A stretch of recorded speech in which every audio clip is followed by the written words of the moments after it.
Okay, so in this tutorial video, I'm going to create an assembly on OnShape. I have one completed to show you what it looks like, all of my parts, how they were brought in order, and then all of my mates. You can see that this time I designed it with a Revolute, which is 2 mate connectors, and then added so it could spin. Then I have some fastened mates. You can see where the mate connectors are, and then the others. So everything's just fastened, and I made it so it's in position, so when it's put into the sheet as an assembled view, it looks like that's the proper orientation. Now, I may assemble it completely different another time. There are many ways to assemble this. I'm going to recommend that you watch the other assembly videos that are posted in addition to this. But I'm going to create a new assembly. So plus sign, create assembly. When you open this up, you'll see that there are no parts. There's nothing listed assembly. You got your origin and then your features. There's nothing in there. To add your parts, go to insert, and then because we're in the current document, you could bring in each part.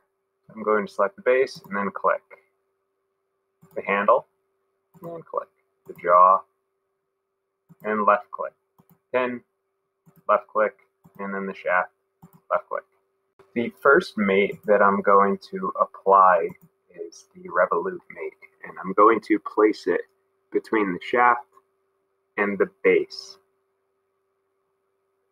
So I'm going to choose Revolute and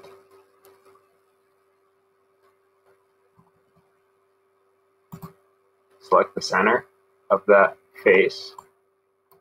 Then over here, do the same thing. But I don't want them touching, so I want a space in between. To do this, I'm going to select offset, and now I could type in a distance of, let's say, -1, and I will move it out. Now it is locked in that -1 position, which is fine. My second mate is a fastened mate that I will be using, and it is going to between the pin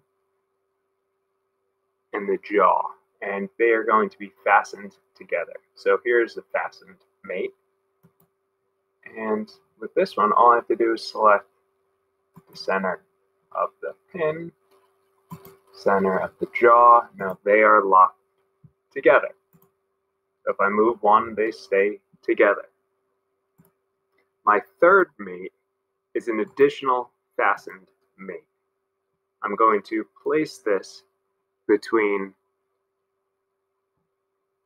the one that's listed as blank, which it is the handle. I'll change the name of that later, and the shaft. So I'm choosing fastened again, and I want to find the center. So I select the center. Now this one's going to be difficult to get, but I should be able to get in there.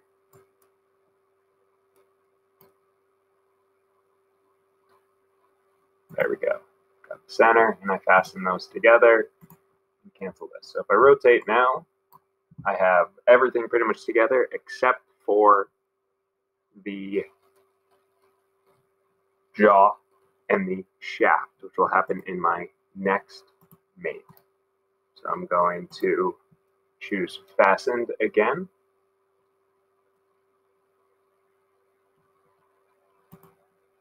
And select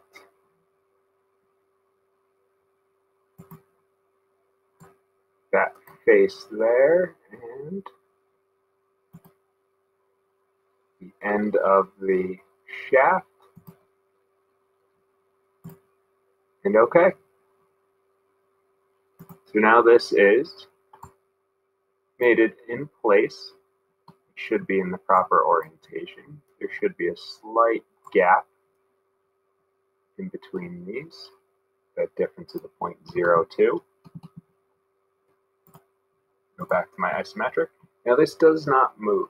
I plan on posting a tutorial video later to adding the movement, but for now, I just want you to practice doing the basic assembly.